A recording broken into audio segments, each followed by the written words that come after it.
Hello વિદ્યાર્થી મિત્રો, કેમ છો? મજામાં ને? આપનું સ્વાગત છે આપણી આ યુટ્યુબ ચેનલ જેનું નામ છે કેઆરપી નોલેજ કોર્નર. આજના આ વિડીયોમાં આપણે એનસીઈઆરટી કોર્સ આધારિત ધોરણ 6ના વિજ્ઞાનમાં પ્રકરણ 2નો અભ્યાસ કરીશું, જેનું નામ છે આહારના ઘટકો.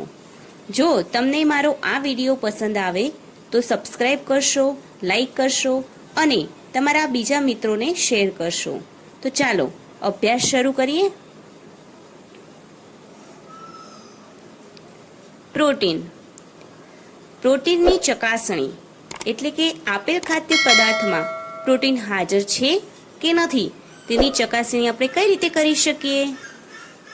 તો કોઈ પણ પદાર્થમાં પ્રોટીનની હાજરી ચકાસણી કરવા માટે ખાદ્ય પદાર્થની પેસ્ટ એટલે કે જે પણ ખોરાકની આપણે ચકાસણી કરવી છે તે ખોરાકની પાણી સાથેની એક પેસ્ટ તૈયાર કરી તેને કસનળીમાં લેવાની.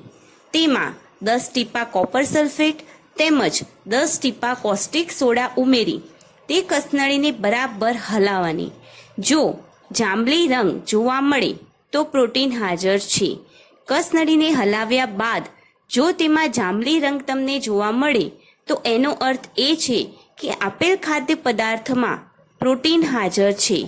પરંતુ જો કસનળી હલાવ્યા બાદ તમને તેમાં જાંબલી રંગ જોવા ન મળે તો એનો અર્થ એ છે કે તેમાં પ્રોટીન હાજર નથી.